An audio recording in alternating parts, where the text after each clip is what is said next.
O Senhor esteja convosco.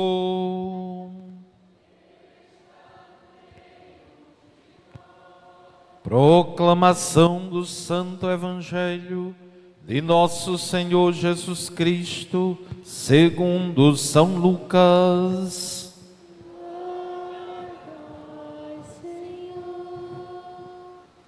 Naquele tempo, Jesus entrou num povoado e certa mulher de nome Marta recebeu-o em sua casa.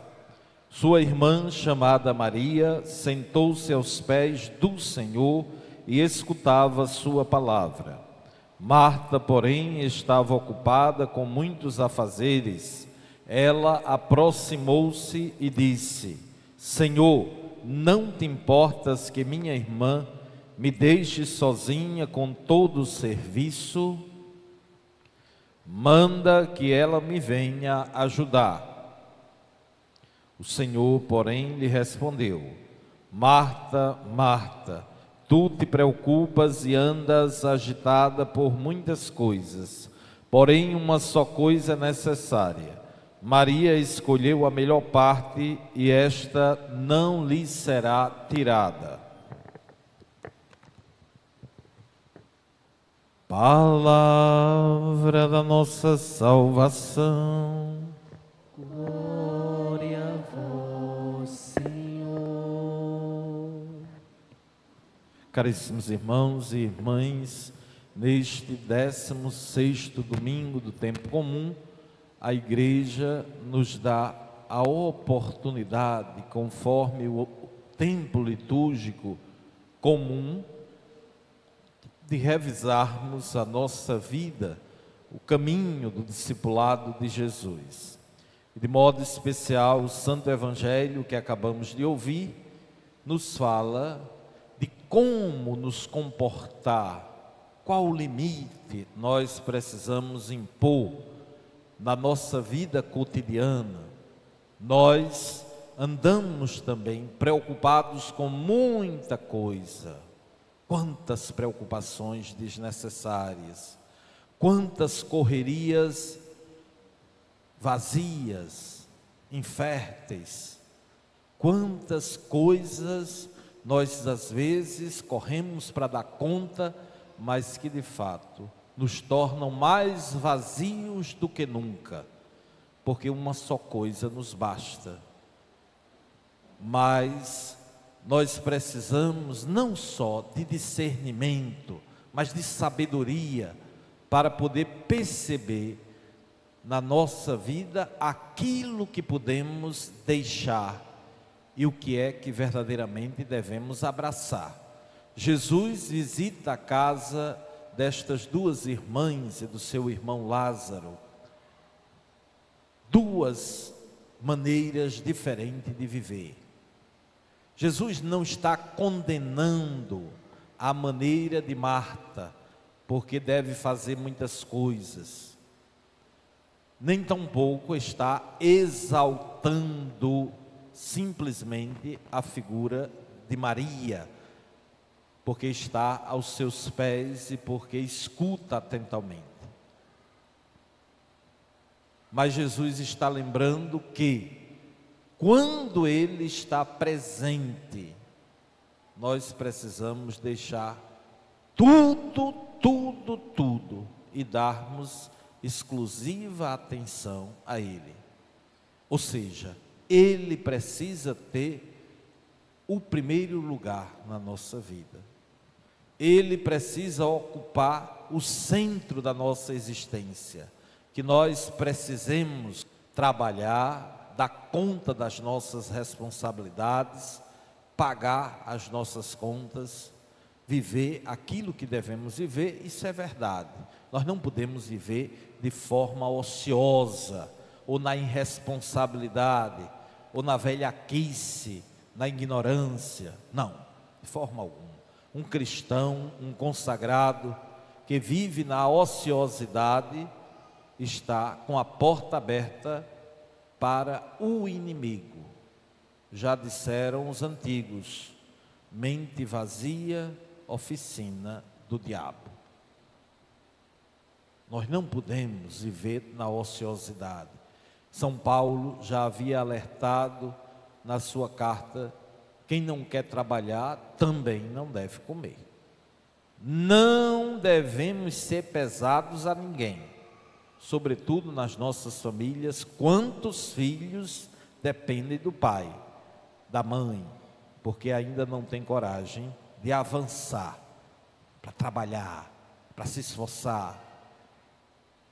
Marta anda apressada demais, não tem tempo para Jesus. Quantos de nós andamos sufocados, porque esquecemos que sem Jesus nada podemos fazer, e aquilo que fazemos é sem sucesso. Maria dedica o seu tempo a Jesus, mas ela também é chamada a assumir a sua responsabilidade. O nosso trabalho, o nosso esforço precisa começar aos pés de Jesus e terminar aos pés de Jesus. Não o contrário, trabalhar para depois rezar. Se reza, se escuta a palavra de Deus e se trabalha, e depois aos pés dele agradece. Quantas dificuldades, é a coisa que mais nós escutamos: padre, não tenho tempo para rezar, não tenho tempo para assumir o estatuto da comunidade e as orações que me são cabidas, que me cabem. Mas você tem tempo para as novelas, para os apps, para o que você lhe interessa, para o shopping, para as calçadas, para as fofocas. Ah, mas a palavra de Deus eu não consigo ler, não entendo. Falta interesse, meus irmãos. Falta a busca sincera do encontro com Jesus. E seja-me permitido dizer, um consagrado, uma consagrada, um cristão que não cumpre, ou melhor, que não vive a sua intimidade com Jesus, o que é que tem para oferecer? O que é que tem para oferecer?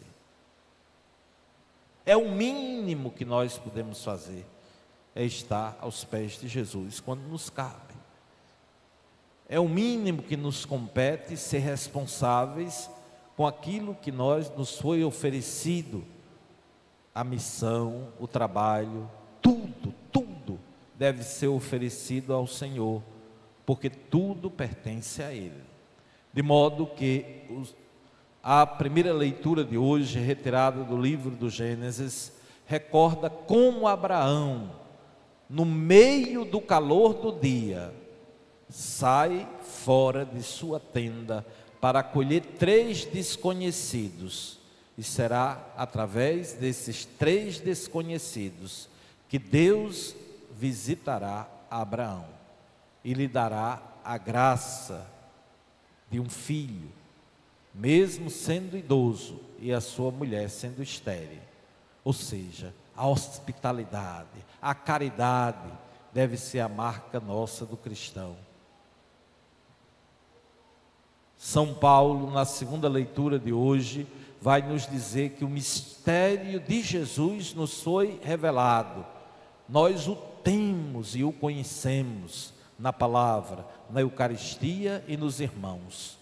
Quando um irmão precisa de nós, é Jesus que precisa de nós. Quando na comunidade nós servimos uns aos outros, é a Jesus que estamos servindo.